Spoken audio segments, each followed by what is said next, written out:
Today, we are talking about potassium deficiency because it will cover a lot of the symptoms you guys complain about. A lot of the questions I get about dizziness and dandruff and some other symptoms we are going to talk about can be traced back to a potassium deficiency. So, potassium is important, right? Potassium is an artery softener that helps keep our arteries flexible and resilient. Potassium fights viruses and bacteria. A deficiency in potassium can lead to premature aging. It can cause bad skin and bad muscle tone, particularly right now. If you live in a drier climate like I do, I live in Colorado, and right now it's really, really dry. It's always dry in Colorado, but in the winter months, it's particularly dry, and my skin shows it. So we have to be very mindful about what we do with our potassium. So it's important that we know that every 90 days, a new bloodstream is built. Every 90 days, we get new blood.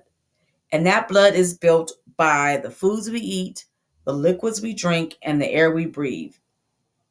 I'm going to say that again. Our blood is new every 90 days.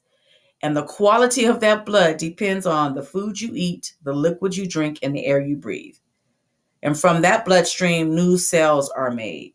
So, potassium plays a big part in that. So, we want to make sure we get our potassium levels up. And by the way, the banana industry did a really good job of making us think that bananas are high in potassium. They are actually very far down the list of potassium high foods. Just putting that out there. So, potassium is what goes into clogged arteries and cleans it out. So if you have any type of clogged arteries, if you have erectile dysfunction, if you can't think clearly, you might have clogged arteries. And potassium is one of the great detergents of the arteries. So let's get our potassium up. Now, how do you know if you are potassium deficient?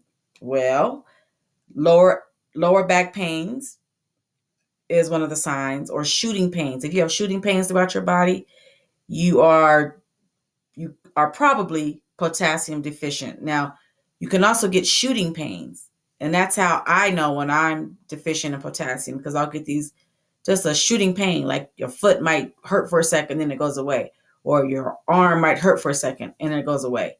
Those are shooting pains that are indicative of potassium deficiency. If you get dizzy when straightening up after leaning over, if you have a dull morning headache when you wake up, just a little headache that not too painful, but it's there, it's noticeable, you might have a potassium deficiency. If you have a body that feels heavy, dull hair, itchy scalp, dandruff or balding, if you have bloodshot eyes, itchy eyes, sore eyes, or watery eyes, you are probably potassium deficient.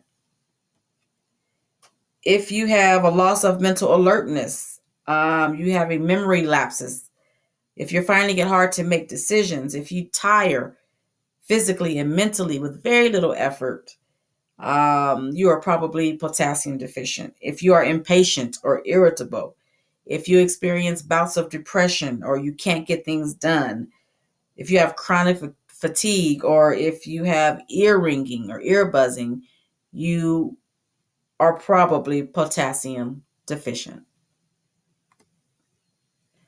So, like I mentioned earlier, bananas are way down on the list of potassium. One of the great sources of potassium that I love and always recommend is organic, with the mother in it, apple cider vinegar. And so I'm going to give you an apple cider vinegar description. And description is the word we use instead of prescription, because we don't prescribe. What we do is describe the proven health benefits of anything we recommend. So if you are considering using apple cider vinegar to assist in your weight loss journey, The description we recommend is using half a teaspoon of honey and 2 tablespoons of apple cider vinegar 3 times a day. That will help your weight loss. Mix that with some water, of course. Now, if you are underweight, you can also use apple cider vinegar because apple cider vinegar has enzymes that we need to process vitamins. So for that description, take 1.5 teaspoons of apple cider vinegar plus half a teaspoon of honey and take that 3 times a day. Now, it seems counterintuitive, but that's what happens when you do things naturally. The body knows what it needs to do when you take something. If you want to detox, you can take 6 ounces of tomato juice and 2 tablespoons of apple cider vinegar between meals to help to detox. Now, I also want to remind you guys that you should talk to somebody, a professional, about your specific circumstances and if this is right for you before you embark on it. And you can contact us. We can do that for you or find somebody in your area.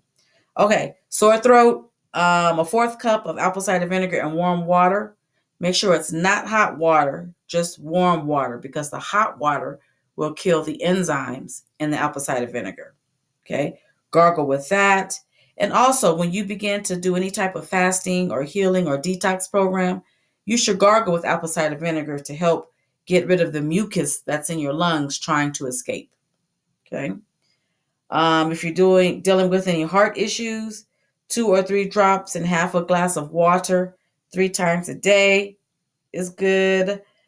If you want to shrink and tighten and tone your stomach, take 2 tablespoons of apple cider vinegar with parsley and celery and a little bit of water once or twice a day.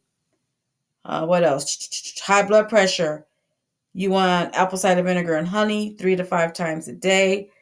And you also want to fast more regularly. If you have high blood pressure, you want to fast more regularly, especially when you're doing an apple cider vinegar remedy description.